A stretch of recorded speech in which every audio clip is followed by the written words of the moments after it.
इप्स्टाईन फाईल्सच्या अनुत्तरित प्रश्नात आणखी काही गोष्टी जगासमोर यायच्या बाकी आहेत, पण नेमकं काय काय आहे त्यात हे आपण जाणून घेण्यासाठी सगळेच उत्सुक आहेत. त्यातील डिटेल्ड माहिती मी तुम्हाला सांगणार आहे. याआधी इप्स्टाईनच्या एका डायरीबद्दल आपण ऐकलं, पण इप्स्टाईनकडे एक नाही तर दुसरी फोन डायरी होती.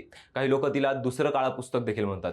हे पुस्तक 1997 सालचं आहे आणि 2021 मध्ये ते लोकांसमोर आलं. हे पुस्तक घिस्लेन मॅक्सवेल हिने तयार केलं होतं. त्यात फक्त मोठे लोक नव्हते, तर न्हावी, माळी, मेकअपवाले, इलेक्ट्रिशियन असे रोजच्या कामातले लोक देखील होते. म्हणून तपास करणाऱ्या पत्रकारांनी सांगितलं की ही कुठली गुन्हेगारांची किंवा क्लायंटची यादी नव्हती, तर साधी फोन डायरी होती. इप्स्टाईन ज्याला भेटायचा त्याचा नंबर त्यात लिहायचा.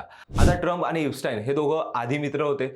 ट्रम्पने स्वतः सांगितलं होतं की ते इप्स्टाईनला बऱ्याच वर्षांपासून ओळखतात. 1992 मध्ये ट्रम्पच्या रिसॉर्टवरती एक पार्टी झाली. त्या पार्टीत बऱ्याच तरुण मुलींना बोलवलं होतं, पण शेवटी तिथे फक्त ट्रम्प आणि इप्स्टाईनच होते. नंतर ट्रम्पने इप्स्टाईनबद्दल वाईट बोलायला सुरुवात केली आणि म्हणाले की तो खूप वाईट माणूस आहे. इप्स्टाईनच्या भावाने सांगितलं की इप्स्टाईनला ट्रम्प आवडेनासे झाले, म्हणून त्याने अंतर ठेवलं. पण एका पीडित महिलेने असंही सांगितलं 1995 मध्ये तिला इप्स्टाईनच्या ऑफिसमध्ये ट्रम्प भेटले होते आणि तो अनुभव फार वाईट होता. म्हणजे एकीकडे मैत्री, दुसरीकडे आरोप आणि तिसरीकडे वेगवेगळ्या लोकांशी असलेले संबंध. म्हणूनच हे प्रकरण आजही गोंधळाचं आणि वादाचं आहे.